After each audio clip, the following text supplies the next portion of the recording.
for those about to rock. All right, you're watching the Get Busy Living podcast, and we've got a wonderful guest today. I'm looking forward to this one. So, thank you so much, Harrison Thyrd. Appreciate your time for coming on, and can't wait to hear the gold nuggets of information that you can provide for our audience. So, thank you so much for giving us your time today, mate. Appreciate No it. worries. Thank you for having me. So, Harrison, I'll start off with my usual uh, first question, and tell us, Harrison, what gets you out of bed every morning? Good question. I think, but being able to help others is one. Others is probably the big one. I've always preached that you'll always do more for others than you will ever do for yourself. Um, so in terms of what gets me out of bed in the morning, I'm obviously a business coach, and being able to help other business owners seeing the growth in their businesses and turning their businesses from what I like to call stuck businesses into ones that are crazy amazing. Really gets me out of bed. Really gets me out of bed in the morning, and really gives me a bit of a ticker.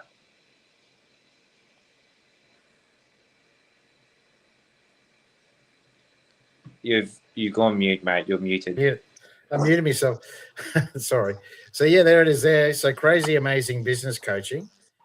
.com.au. So, tell us, Harrison, how did you get into that? How did I go into business coaching, or how I got the name? Well, both. Oh. When I leave to the other, I'm sure. Well, actually, with an interesting story. One of the first clients I ever had was a free client, and it was actually almost an it ended up becoming a bit of an accidental client in the end. I was running a separate business at the time. I had a business coach myself, and he was part of a networking group called BNI. Oh yeah. Yeah, and we were also all three of us were in the same networking group. I was having a one-to-one with a cleaner, um, and essentially his price. I took him through why his pricing strategy wasn't going to work, and I thought I was just being a good BNI member, just trying to help others. I didn't realize the amount of value at the time that I had just created for that person, for that cleaner. Basically, I took him through why he was charging $45 an hour. Took him through why that wasn't going to work and how that wasn't going to work to be able to get into his goals. Anyway, we came up with a bunch of ways. So he started charging $60 an hour. That worked. And then we started to come up with ways of how he could charge even more. So how he could create more value for his customers, more points of difference. How can he communicate that? Anyway, and we end up getting him to about $75 an hour from like a 1 hour one-to-one. Anyway, my business coach got hold of that because he went around to everyone in BNI and just talked about how much value he got out of that one-to-one, out of that session. And my business coach got hold of it, and he was like, "You've obviously done this stuff before," and I was like, "Informally, I suppose I have, not formally." And yeah, he took me, he gave me a few tips and a few resources. Yeah, and I sort of started figuring it out as I went a little bit, and yeah, I found I really enjoyed it, really got a kick out of it, and here I am today. I suppose still coaching and still loving. In terms of the name, though, it was a bit of a personality thing because I always try and associate with whatever kind of points of difference you create for yourself, and especially in your marketing, and your branding should reflect who you are as people and who you want to represent, what kind of message you want to put out there. You don't want to just come up with any kind of generic name that everyone thinks of. So I was like, well, I'm pretty funny, lighthearted sort of person. So that's where the crazy part came from. I was like, that'd be pretty fun. And then the amazing part was to try and provide good service and value to clients, and that's where the amazing part came in. And then crazy amazing business coaching got formed, and it became a bit of a catchy name, so I stuck with it. Very cool. Yeah. So did you do any formal education prior to starting your business, or? Oh, I've got plenty of years in business. I've got about 5 years in business total. I used to have a pressure washing business, which I scaled to Cairns, Townsville, and Brisbane. I had branches all across there. Yeah, I had a very, very successful business in that way. Um, Absolutely. So I've got a lot of experience behind the wheel. Don't I've taken a lot of coaching, done a lot of coaching myself. With the Entrepreneurial Business School, and obviously with Cam, who was the guy who recommended this to me. A few other coaching gigs. I don't have anything formally, but you don't really need to as a coach. If you can sort of get a lot of times, my clients, a lot of people just say it's just about being able to have a third person come in and see and look at your business from the outside in, who's just been there before and done that. Doesn't have to be somebody who knows everything. No one knows everything, even if you do have a formal education. In fact, sometimes it's better to not have a formal education. Because I always like to say formal education almost puts people into a bit of a box. Like it forces people to think very inside the box. What did university teach me? When you don't have that, you're forced to think a little bit more outside the box. So in some ways, it's sometimes even better to not have the education. Yeah, well, that's a point. I've made this point before on this podcast, but majority of billionaires don't have any formal education. No. They don't have any degrees or anything like that. They did school, yes, but they didn't go into any formal education later. Because of that reason, because business, you've had a crash course in business.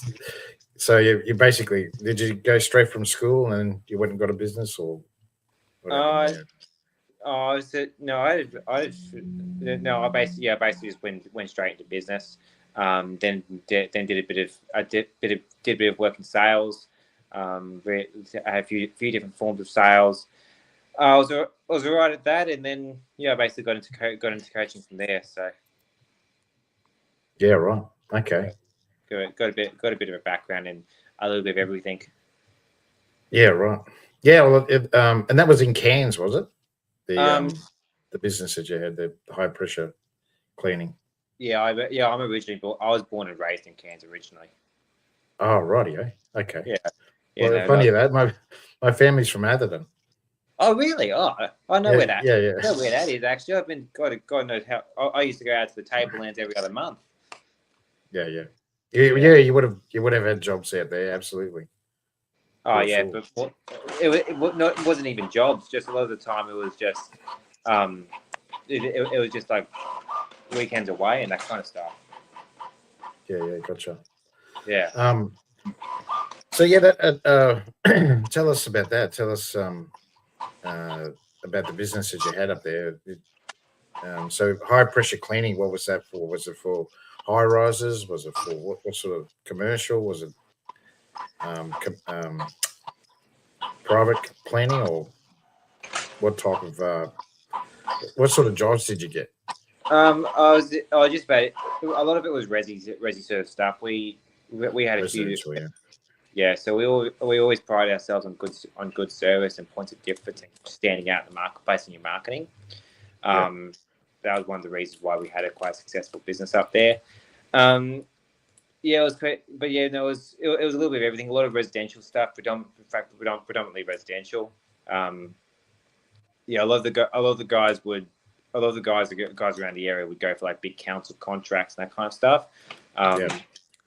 So that market would almost get saturated. So I sort of went a little bit of a different route, and did a little bit of everything. Yeah, right. Yeah. When you say a little bit of everything, what do you mean by that? Like within the business, or roof cleans, driveway cleans, obviously, any kind of house washes. Did a bit of commercial work. Expanded to Townsville and Brisbane. Had a little bit of everything going on. Wow, you went to Townsville as well and Brizzy. Yeah, went to those places as well. So I had a couple of different branches for guys working for me. Yeah, right. Yeah. So how many people did you have that were working for you? Or is that still happening, or is it? Oh no, God, no! I don't think it's happening now. I think pretty confident that bit closed up. But I probably had about six total at one stage. So Yeah. yeah. Yeah. Yeah, right. What about you? What about you? Obviously you work as dentistry, is it? I'm an acupuncturist, mate. Oh, I'm an acupuncturist oh, in Chinese oh, Atlas. No, I acupuncture. don't. That baffles me. No, I don't. No, I don't pull teeth out. No. Acupuncture sounds more or less the same to me. I got no idea this healthcare space stuff. That goes well over my head. Yeah, fair enough. So yeah, so yeah, so you transitioned. You did some sales. Was that what sort of sales was it? Mainly retail sales predominantly. Oh, retail. Okay, Yeah. okay. Was it a big big chain or? Yeah, you know Kings? Yeah, yeah, Kings. Oh, yeah. Yeah. Yeah, the The retail camping storage. shop. Yeah. Oh, okay. No, Oh, camping. sorry. I was thinking the storage, King No, storage. But yeah, no. no, you're right. There is the camping 4x4. Yeah, that one. So that's the one I worked at. Um, yeah. So there's a few different things. So yeah, bit of experience doing everything. But I always preach about like whenever you want to create a business, you should always be looking to create a business difference, not a personal difference. So I never really pitch on experience and that kind of stuff. I know a lot of the time I don't even tell people about pressure washing business when I'm giving my pitch. Like our point of difference as a coach in my business is that we're creating a more accountable coaching structure. Because Yeah, a lot of the time, one of the complaints with business coaches is that there's very little accountability on them, which there is a reasoning to that. You know, a lot of the contracts they say like is where we're not responsible for the outcomes of our clients, which is because, and the reason they put that in is because they can't make you do work. So it's kind of like, well, but in the same breath, you can't have no accountability on the coach, which is basically what they do. So it's a bit of a catch-22 situation. So basically I've created a structure in my business where we have a KPI-driven coaching structure for every session. If we don't hit your KPI, you become eligible for your money back. And we also provide implementation support between sessions where you get two support inquiries answered within 24 hours between sessions. Otherwise, you get 20. Otherwise, we give you $50 back. And we offer first session completely free of charge as well. So that way, right. That's the sort of pitch I give a little bit more. We trying to create that accountability and coaching rather than sort of not my problem anymore. So yes, yeah, I agree with you. That's awesome that you do that. I don't believe there's many coaches that actually do that. They give that money back guarantee. So no, yeah, it's basically nothing, and that's why I wanted to create it. As a bit of a way to try and access that kind of that part of the market, rather than say not my problem anymore. So, and yeah, there's I've been through that before. I've had a few coaches over the years, and yeah, so yeah, that's awesome that you do that. So that people can plug into that and get some assistance out of that. So with BNI, you're getting some traction with BNI. BNI, I only used to be in part of BNI. I'm thinking about rejoining at the moment. I'm just part of BX at the moment. From BX, okay, BX. Yeah, but BX is good. It's been pretty good, especially from like a referral partner perspective. I've gotten so many referral partners out of that. Yep. So we're just sort of adding that to the list. Just to start, and so we just sort of ticking along with those. So it's not it's not been too bad at all. So, which part of the business do you look at first? Is it the systems of the business? Is it the finances? What's the first? Because that'll be your discovery call. Yeah, that's the initial. That's it. Oh, the initial one is all about what their goals are, and a little bit of mindset work, seeing what the key problems in their business are lying, and that's where we can sort of provide some quick value for them. You can, because you can often tell like in the first couple of minutes, if someone's got a serious mindset problem. And that's when you can start plugging holes in it, because it often starts with what's going on in their head, and then you can start expanding out from there. So, what are your goals for the business? What can we do differently? What can we improve upon quickly? All that sort of stuff. So that's kind of the first discovery call. From there, we start talking about like what can we do to be able to get some better cash flow quicker, because obviously business growth that hurts your cash flow before it helps your cash flow, right? So we've got to think about how do we first help our cash flow to be able to take the hit before we look to grow our businesses. So that's all around not only goal setting, that's also around like pricing strategy, points of difference development. So how can we provide additional value to the customers? Marketing strategy. So are we able to where are we going to get those additional leads from? Any kind of system and structure sort of stuff. So that's things like CRM softwares, any kind of staff scheduling software. We try and get the business prepared for growth. And then we start talking about things like staff management, putting on additional vehicles if it's a trades-based business, any kind of recruitment, training strategies, training programs, all that sort of stuff. So we sort of start to think about things like customer lifetime value as well is another thing that we do to be able to get people prepared for growth. We basically try and prepare them for growth before we grow them. Yes, true, very true. Well, a lot of businesses don't. They just say, I want to grow, and they think, how do I grow? I need more leads. Okay, well, hang on a sec. What's our sales process right now to maximize the leads we're getting? And that's another thing we do. Sorry, that's another thing. We look at their sales process. What are they doing to maximize each and every lead and each and every customer? And they often and because if more leads doesn't solve that problem. If they're not maximizing their customers, that doesn't solve the problem of more leads by getting more leads. In fact, that's going to cause more problems because then they're more busy. So it doesn't solve that problem. No, that's true. So tell us about talk to us about the lifetime customer. Tell us more about that. What are you trying to achieve? So basically, when we talk about customer lifetime value, right? Every customer that you get, even if it's a repeat customer or referral, it still costs money to some extent. It costs the referrals and repeat customers cost substantially less, obviously, but there's normally 9 times out of 10 there's still a cost, right? You might have to do because there's going to be a cost to make sure that they keep on coming back, right? Might be like email marketing to be able to keep in contact with them. Might be some kind of a thank you letter or something like that. There's always a cost of some sort to be able to create a repeat customer. And certainly a new customer costs even more, obviously. So for every customer that we get, we need to think about how do we maximize not only the spending in one transaction, but also the number of engagements that we're getting throughout the course of maybe a year or a month or whatever it may be.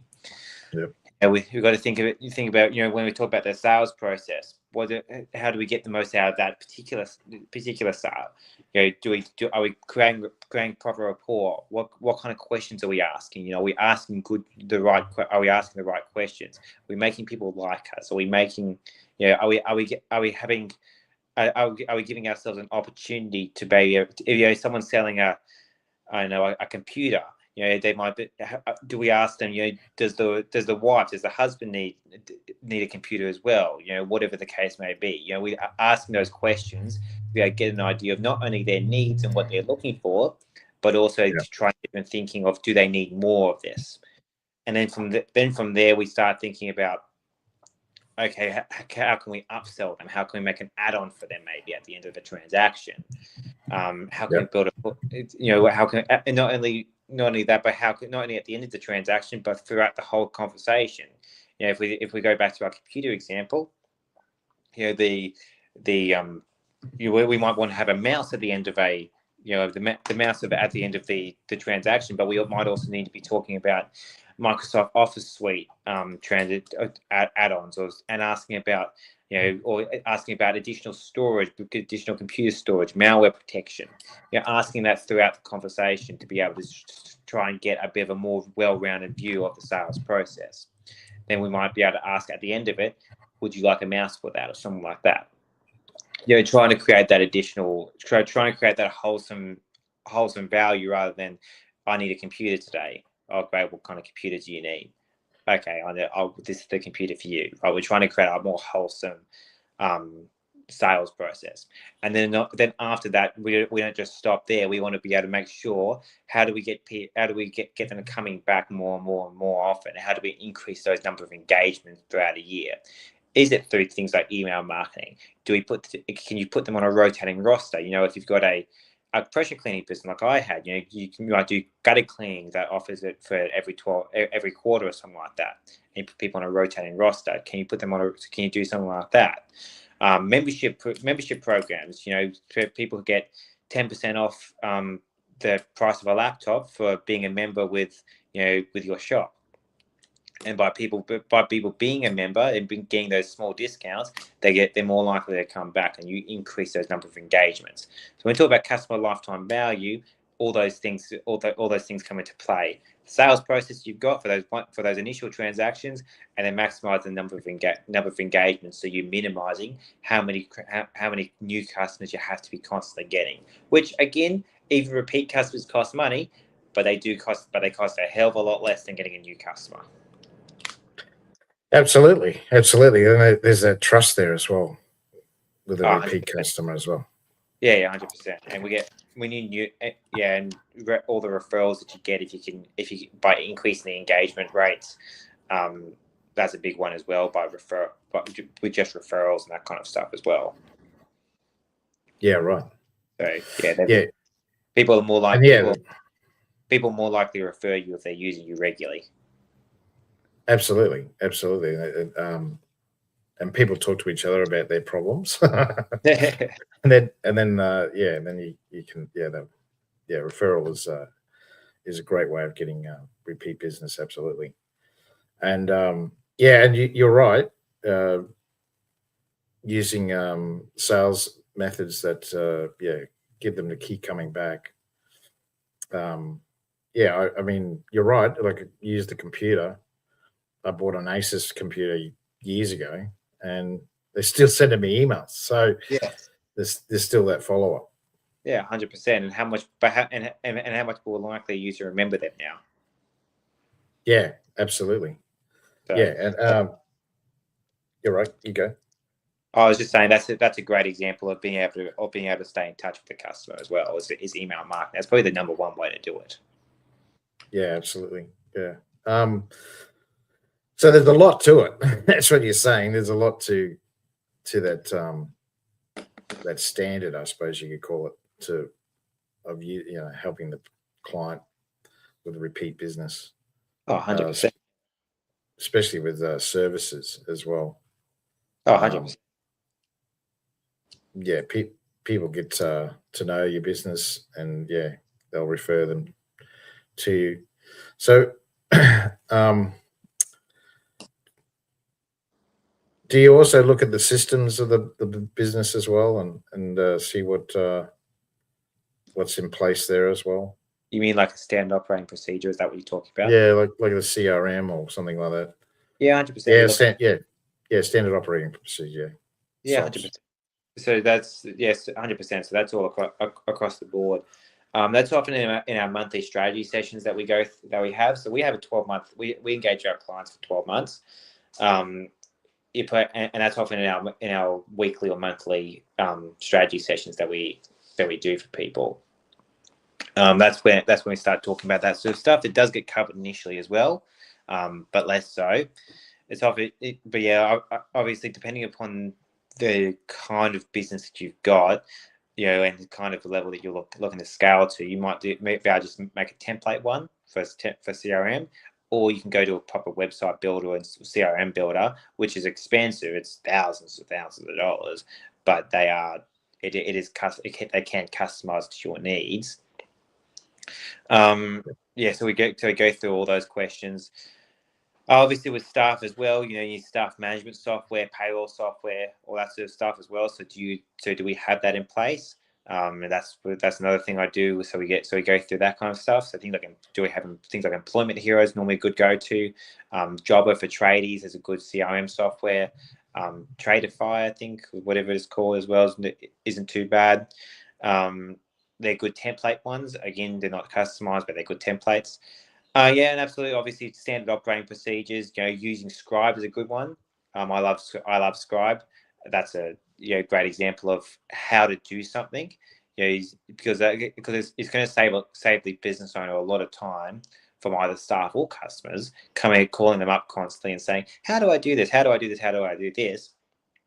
Is there a one-stop shop for just about everything on how to do just about everything in the business? Creating that and being able to create that Scribe.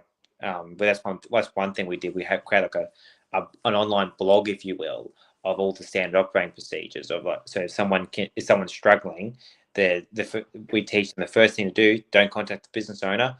Go and look on the blog, search up what you're looking for, and see if you can find it. It's one way. It is one way to do it, to be able to help with those standard operating procedures. Yeah. Okay. You use Scribe, do you? I've used what's it called? Trello. BX uses Trello as well. Oh yeah. It's very similar. Yeah, it's good, but it just helps take away that. It helps take away that one man band where everyone goes to the one person. That's it. That's the whole point of the exercise. Yeah.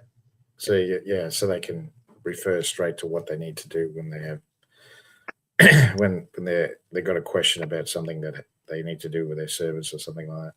Yeah, I see what you're saying. Yeah, they can just log in and check it out. That's what the point is. So yeah. And also for your clients as well. You probably use it for your clients too, yeah? Yeah. It's always recommended to use it for your clients as well, because otherwise they can end up getting stuck themselves and can get a bit of misunderstanding themselves as to what they need to do. Yeah. And just being able to have that one-stop shop does absolutely help. Absolutely. Yeah, it's all about trying to reduce. It's all about trying to become more efficient with your time. That's the big one. Yeah, exactly right. And the system should take care of things for you. Exactly right. You should be able to step away eventually. That's it. Well, I was told when I first got a coach that there's only 3 exits from a business. And that's first one is burnout. Yeah, dangerous. Burnout's is a big one. That's why a lot of businesses. That's what happens to them. Number 2 is sell it or franchise it. So there's your 3 options. Yeah, absolutely. That's one. Yeah, franchising. Yeah, it's very neat. Is there another one? Is there another one? I was thinking the other way. The other way is to be able to create like a systemized business, where like you can, which is very few businesses, by the way, but it's so well systemized to the point that you can almost step away entirely and you can almost grow. Like the good question is, can your business grow without you? Cannot your business run without you? Can your business grow without you? And that's it. And that's really interesting if you can get a business to that stage. Very few businesses ever get to that point. But if you can get a business to the point where your business can grow without you, then that's almost the bread and butter a little bit. That's another good exit from the business. But you can know that your income will go up without you having to do too much. So that's another way of looking at it. Yeah. Well, the fast food chains, that's a perfect example of what you're just explaining. 100%. They have that. Yeah, you look. I remember. Yeah, one of my coaches said, just go and hang out at a fast food store, a franchise, and then you can watch and see the systems in place. Oh yeah, it's amazing. Some of those some of those places are just so well drilled, but that requires a lot of standard operating procedure stuff, and your training process has to be really, really good to be able to make something like that work.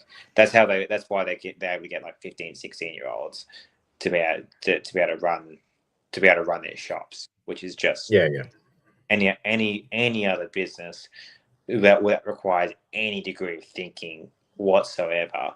Like if your business requires them to think, like there's no way you can have a 15, 16-year-old run your business for you. Yeah, true.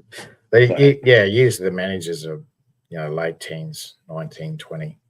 That's what I found. Because once they get to 18, then they basically have to move them on because it costs them too much to keep them. Yeah, 100%. Or it doesn't cost too much. It's just not worth it to the point. More to it. Yeah, well, then they either have to cut costs somewhere else. Of course, they don't want to do that. So it's easier. It's easier just to hire another kid. Oh yeah, they don't need to. It's like I said, it's an easy job and so well drilled. They don't need to pay a fortune for good quality services or good quality employees. They can find it without it. Absolutely.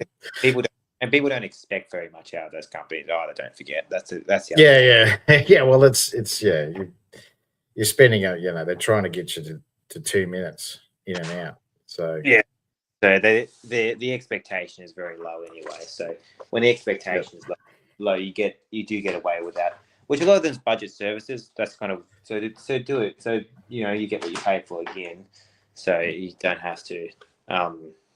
If you're getting what you pay for, and you want to pay $10 to go to Macca's, well, you have to expect that it's not going to be the greatest service in the world. No, but it's fast. Fast to me. So, yeah. That's what people expect. They expect it fast. So, yeah.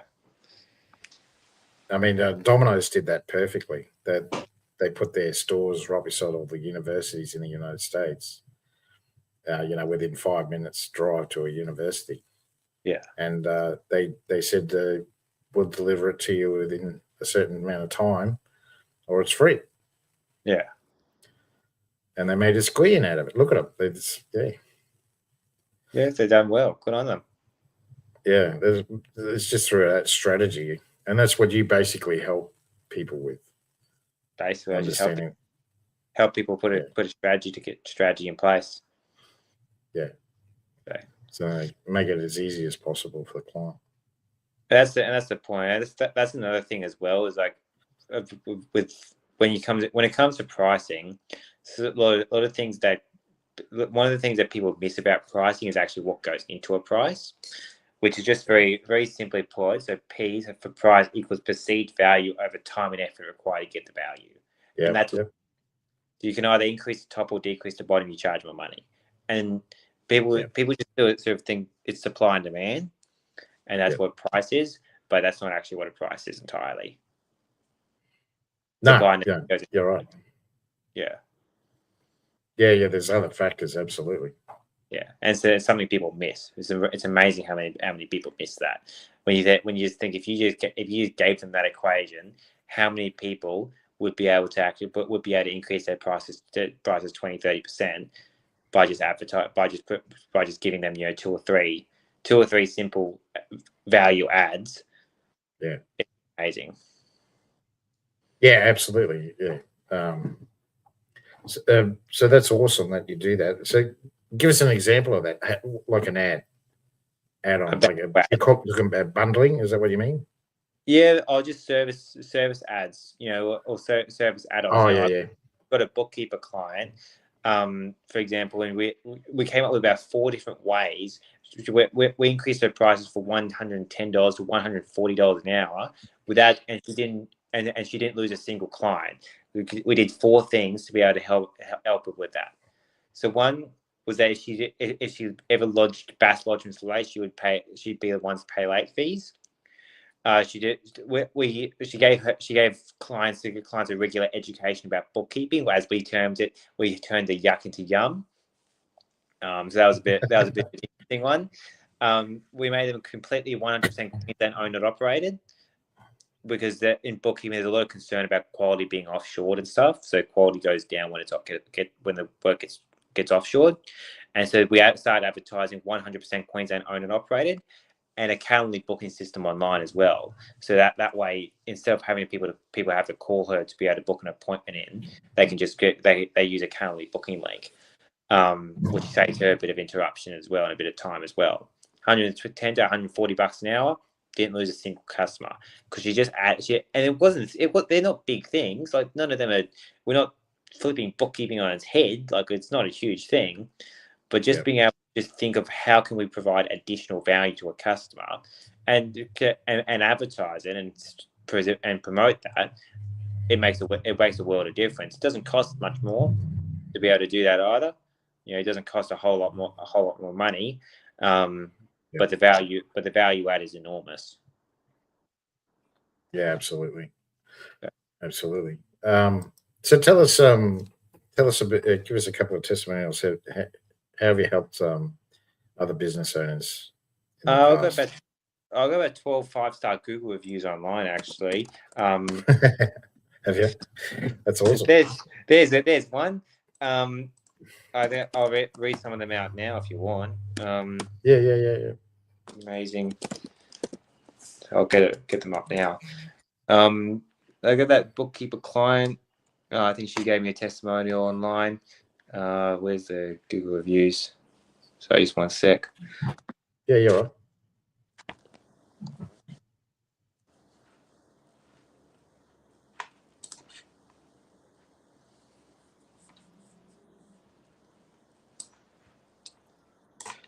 Yeah, this is what she said. Harrison and I have been working together for a few months now. The progress I've made in the everyday running of my business is remarkable.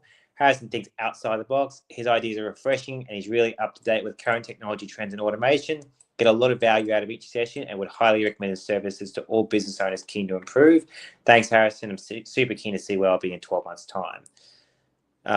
That's one. This is another one from Claymore, who was one of the cleaners I was telling you about. He was my first ever client, actually.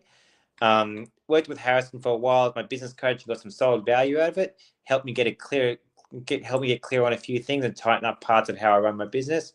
I like that his approach was pretty practical and to the point, not overly complicated. Overall, a good experience and worth it if you're looking to sharpen things up a bit. So there's about another 10 Google reviews online. You can head to crazyamazingbusinesscoaching.com.au and you can have a look at that. Very cool, mate. Very cool. So, do you have any packages yourself? You said you had a 12-month package. Do you have something that goes beyond that? Yeah, absolutely. So 12 months is just the lock-in part. That's another difference as well that we provide. So we actually allow people to pay it off week to week. Most coaches ask for like the full amount of money up front. We have a lock-in contract, but at least our lock-in contract, you pay it off on a week-to-week or month-to-month basis. Yep. So that's another one of our points of difference. So that's absolutely. You can go beyond that with more strategy sessions. If you want to do like team bonding exercises or team exit or team cultural exercises, I can do work with that, day sessions. All that sort of stuff. I just promote the 12-month working, and then it's optional strategy sessions after that. That's just, you can keep on going to use me if you want. But yeah, that's sort of just the one I promote. But yeah, well, absolutely, we've got services beyond that as well. Yeah, wow. Okay. We've got the Done For You program as well. That's where we come into your business for about 3 months every day for an hour a day and help you implement some of that stuff that we're talking about. Yeah, awesome. Yeah. So I'll move on now. I'll move on to the third. Unless there's something else you want to talk about with your business.